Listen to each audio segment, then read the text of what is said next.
And Louis Ziskin is out of jail now. I don't know whether or not he buried millions in drug proceeds to unearth upon his freedom, but he's definitely on the straight and narrow, making his millions the old-fashioned way, developing property in the Valley. Speaking of the Valley, I was doing some PI work out in Tarzana, a high-profile child custody case, and Tarzana. Do you know the history of Tarzana? A little bit. I if I'm not mistaken, it was named by Johnny Weissmuller. Well, yeah, he owned a lot of. He owned all that real estate out there in the Nether Valley, out by Reseda. And he's the guy who played Tarzan in the old movies for the kids who don't have time to Wikipedia it. Right. Well, and Johnny Weissmuller. I mean, who'd have thunk that guy invested so wisely? The guy that played Tarzan. Good man. Every once in a while, you do get the success stories. I was talking to someone else earlier today about Lyle Wagner founding Star Wagons, the on-set trailer rental thing. He just kind of had the idea on set in a trailer one day and said, "Wait a minute, so they rent these?" Yeah. Well, fuck. You're in the gray zone. The first sign that something was wrong was when a car followed him onto his street, a one-way cul-de-sac at the top of Nichols Canyon in the Hollywood Hills where the mansions start at $1 million. He was driving back from Bad Boys bail bonds where he just dropped $3,000 to spring one of his drivers who had gotten popped in Santa Monica on a routine haul. Earlier in the day, he had pulled off the kind of transaction that some dealers go their whole lives without seeing. 300 pounds of primo weed for $1 million, which had netted him a cool $90,000 for 2 hours' work. His senses heightened. He could feel the vibe going sour as he steered his discreet rental car past his own driveway. Another 60 feet, and suddenly there were searchlights washing every street corner. At least 30 undercover police cars, with a helicopter swooping down on top of him in case he decided to make a run for it down the open cliff face. I hadn't done a deal in 6 months, says Rick Doremus, a 48-year-old marijuana trafficker and big-time baller who once dominated the I-5 corridor from British Columbia to Tijuana. This guy was responsible for 70% of the marijuana smoked in Los Angeles and saw $4 million move through his operation every 2 weeks. They take me inside. They're stripping the house. And here's my $90,000 all out on the table. I said, dude, just shoot me now. I don't blame you guys. But I'm not going to rat on any of my people, so I'd prefer to be dead. And the feds say, no, man, I can't do that. But we do need to talk. They drove Rick Doremus, number one marijuana trafficker on the West Coast. They drove him to like a way station way out in the West Valley, and they backroomed him. Now, they said, we need to talk. What does that mean? Well, it means they wanted something from him because, like I said, he was looking at 30 to life. So this all begs the question. You're looking down the barrel of 30 to life, and queen for a day, there's a federal probation, no prison time option there for you right on the table. My question to you, listeners, what would you do? To rat or not to rat? Now, if you peruse the bro forums on the internet, they're all hard and shit, right? I never rat. That's against the code. What code? You're looking at 30 to life. What do? Think about that. You're in the gray zone. Cruising through the hills in a tricked-out Lincoln Navigator on loan from a fellow drug runner who got out of the game when he found religion, Rick can't help but point the sights of his former glory.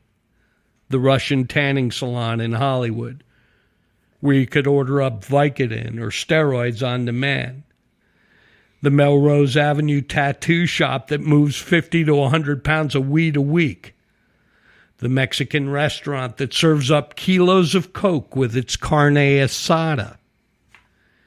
But he is less expansive when describing his life since the 2004 bust that curtailed his hand-built empire and his uneasy resurrection as an undercover informant for the Drug Enforcement Agency, the DEA.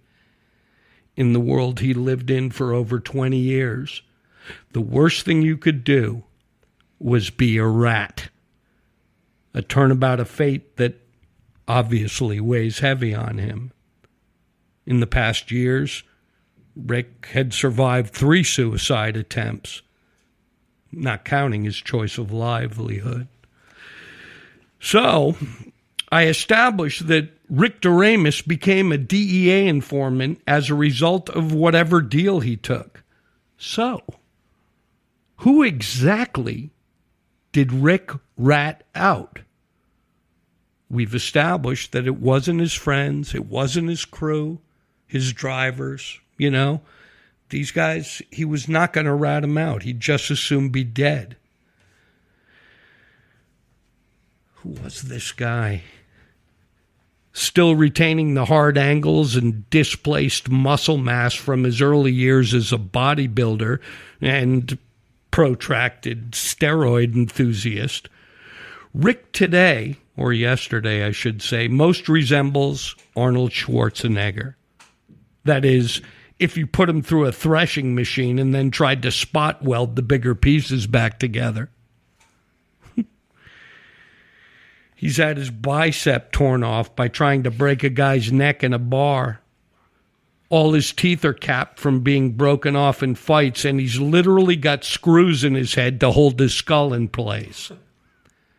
He earned the sometimes nickname Shrek from taking so many punches to the face that his eyebrows calcified into scar tissue, leaving a large protruding ridge in his forehead.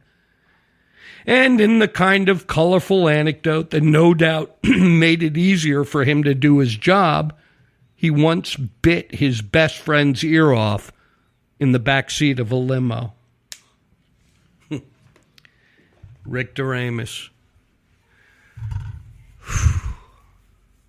This guy, believe it or not, became a friend of mine, the kind of friend that would take a bullet for me.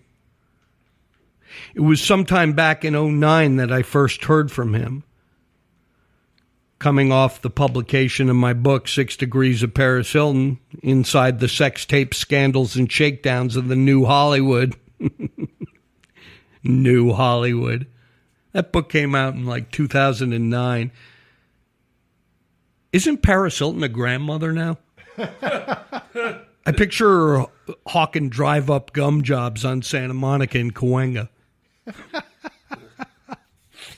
Anyway. Not saying that's not a possibility, but I believe she just got married or engaged or something. Oh, yeah, she got engaged, yeah, and I saw the bit. She was in a club. It may have been the club our friend and potential patron David Perry was at the other night. It was the Teddy's in the Hollywood Roosevelt Hotel. Still around? Oh, yeah.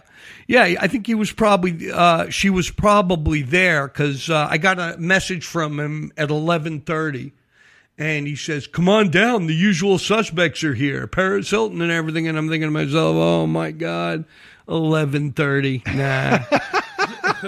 Got to I set heard up. that she has a deep voice, actually. Not like a man, but that she doesn't, that when in real life, she's actually not as stupid as she comes across and has a more normal voice.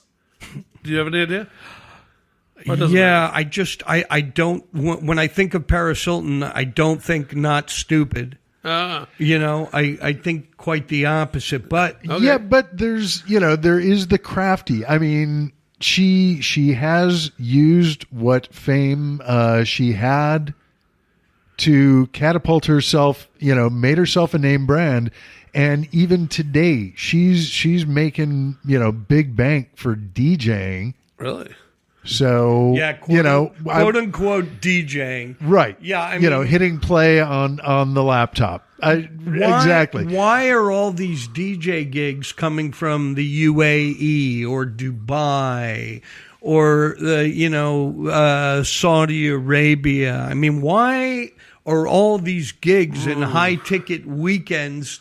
Why do they go to the Middle East? So you're saying as a high-end DJ, she sucks? Yeah, for $50,000 a pop. Wow. I wonder if she gives a double pop for $50,000. I mean, that I don't know. still wouldn't be worth it. You wonder, is it like a flat rate contract or, with incentive bonuses along the way? Wow. Things that come to mind. Yeah, I don't know. Well, at Teddy's, what was the item I read? She lost her engagement ring, and some busboy found it in an ice bucket or something and returned it to her. Huh. Idiot. Wow. All right, back to Rick the Rat. Anyway, he reached out to me via email with a story to tell, and that story was his own.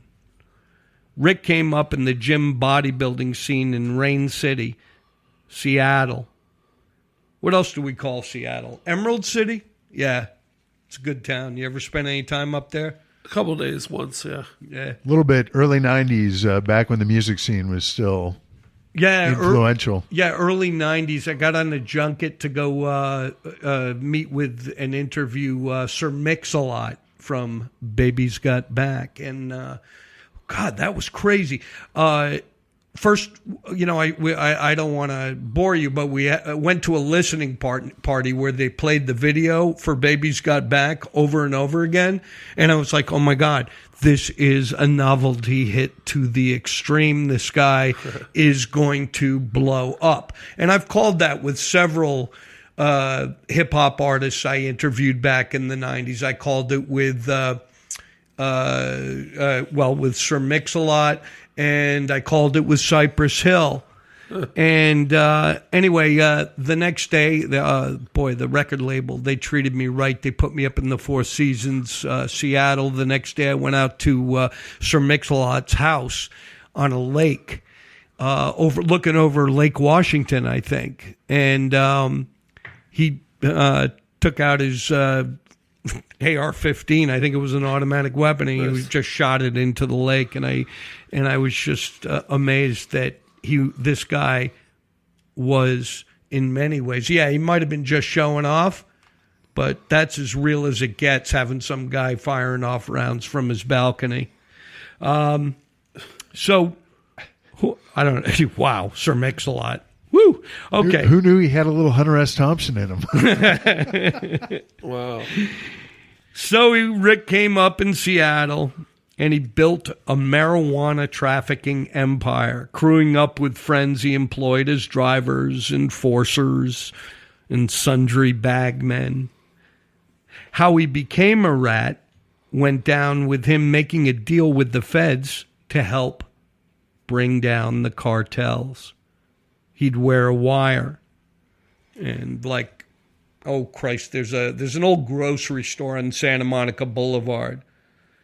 The Mexican cartel guy would show up with a trailer load of marijuana, or a trunk full of cocaine or whatever it was. And Rick was wired up. He'd go, he'd make the deal, he'd hand the cash over. And believe me, the one thing about working for the DEA is, and the feds in general, you hear these stings, like they have flash money they give you. That's bullshit. The money doesn't walk with the feds. That's one thing I've learned. When you, if they're going to put up some flash money, you better make sure that doesn't leave the premises. So he'd pass the money, and then he'd run his hand through his hair,